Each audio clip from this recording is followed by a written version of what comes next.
Since I was a kid, RPGs have been an important aspect of my life. These kinds of games fueled my imagination when I was younger and helped me cope with difficulties later on in life. And I'm sure many of you have that one game that connects with you on a deep and personal level. The deep mechanics of RPGs that are usually accompanied by lengthy playtimes allow you to really get immersed in a story and attached to its characters, and taking the time to really delve into the depths of an RPG usually leads to a great understanding and love for it. Take Final Fantasy VII, or really any Final Fantasy game for a good example. You can usually beat one of these games with a minimal understanding of the mechanics and just focus on the story, which I most definitely did when I was younger. And this usually involves some grinding, trial and error, and a bit of luck. But those that took the time to really know the game found ways to get overpowered, find crazy material combinations, discover secret enemies that would require a crazy understanding of the game to even have a hope of beating them. The wide range of skill and depth that RPGs can provide sometimes leaves for an unforgettable experience. So without further ado, here are my top 5 RPGs that you guys should try out. I chose these games because they're relatively easy to find and they're a bit older, so it's not like you're going to be stepping on any company's toes or pissing anyone off by emulating them. So with that being said, let's dive on in.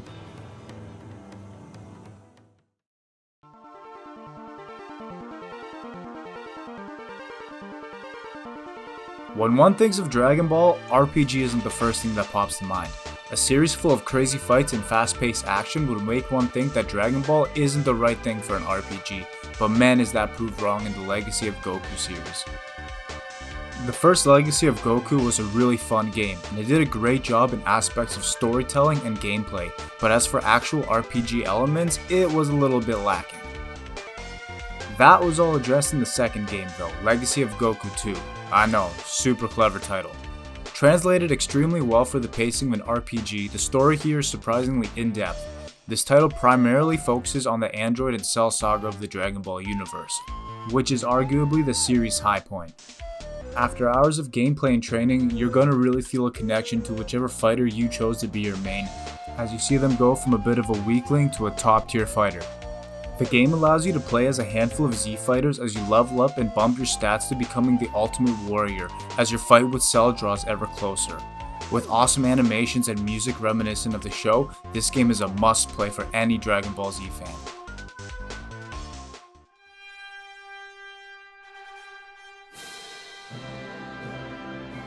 So do you like Final Fantasy? And do you like Dragon Ball? Well, why not both? Dragon Quest VIII is one of the best looking games on the PlayStation 2 lineup. Having the same sort of visual style as Dragon Ball Z, the Dragon Quest games don't take themselves quite as seriously as Final Fantasy games. There are tons of different enemies to fight, ranging from blue gummies and angry leaks to dragons and demons. The music is light, fun and upbeat, making you really feel as you're going on this grand adventure.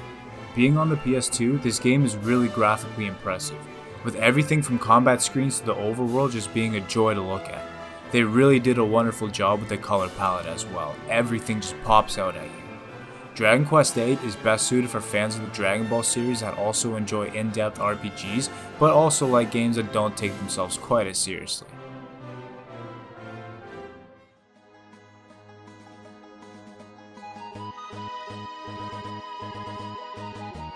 Any one of the Final Fantasy games could have been up here really, but as I like to keep it one title per series, I'm going to have to go with Final Fantasy VI. 6 brings a wonderful story set in a steampunk world that is powerful enough to stand out amongst all the other Game Boy remakes. This title has a crazy amount of playable characters, each with their own special abilities and traits. While this game has a bunch of lighthearted moments, it also has some very serious and mature times as well, and it showcases Final Fantasy's best antagonist, Kefka. Like most Final Fantasy games, there are a ton of jobs or classes to choose from. However, this time they are character specific. That means if you really like a class, you're probably going to have to get to know that character pretty darn well. And trust me, after 40 plus hours, you're definitely going to have a bond with your team, as the characters are all unique, each with their own backstory that really shows you their ambitions, their fears, and their motives. This game's also got wonderfully immersive music, some of the best of its time. Every time I hear a beat from this game, I can't help but start jamming along. Don't even get me started on the amazing character animations that'll have you enjoying the best of old school pixel graphics.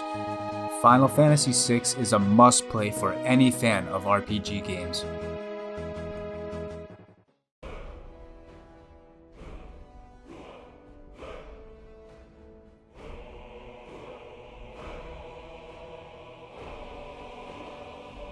Now Skyrim is a Western RPG, which does vary from JRPGs. However, behind all the action, you can still find a lot of in-depth role-playing mechanics. Skyrim did what many wished for but didn't think was possible, a game that really made you feel as though you were inside of it.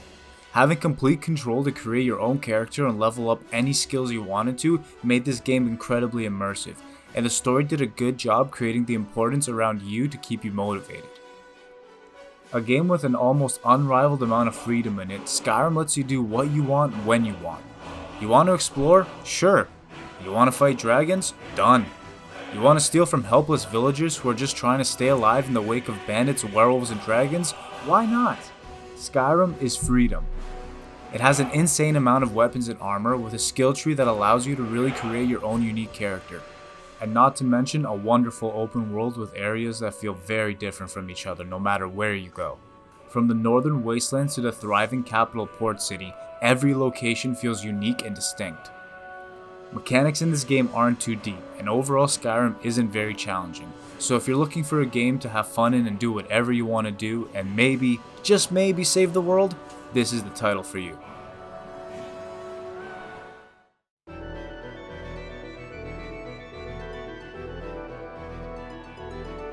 I know, I said only one title from each series, but Final Fantasy Tactics plays so differently from the other Final Fantasy games and has such a steep learning curve with extremely deep mechanics in it that it would be a sin not to include it. This title is the most mature entry on this list, as its story isn't lighthearted at all. A tale of a warring kingdom, class struggle, and two friends whose ideals ultimately tear them apart, this game does a great job emotionally investing you in its expertly crafted story. This game's no joke either, man, it's tough. Without proper understanding of the mechanics of battle and a good amount of grinding, this title will wipe the floor with you. However, if you take your time to invest into your team and really get to learn them and make them more powerful, you can create a team that is an unstoppable force. This game has a wide cast of characters, and though some story characters do have specific classes, you do have the ability to switch character classes to your liking. Be careful though. Bad planning can win you a battle, however the consequences might be severe as the game has a permadeath system, meaning if one of your characters dies in battle and you fail to revive them in time, say goodbye to that character forever. All the mechanics in this game make Final Fantasy Tactics an amazing game for hardcore RPG fans, and newcomers or younger players may want to skip this one, though I highly suggest you don't. And there you have it, ladies and gentlemen, 5 must-play RPGs of all time. Again, I chose these games because they're accessible with emulators, and with what's going on in the world right now, these titles will do a great job of filling your time and leaving you with an experience that you can look back upon. I hope you guys liked this video, and if you enjoyed, please think about clicking that like and sub button, as well as turning on bell notifications. Take care of yourselves, ladies and gentlemen, and I'll see you next time. Bye now.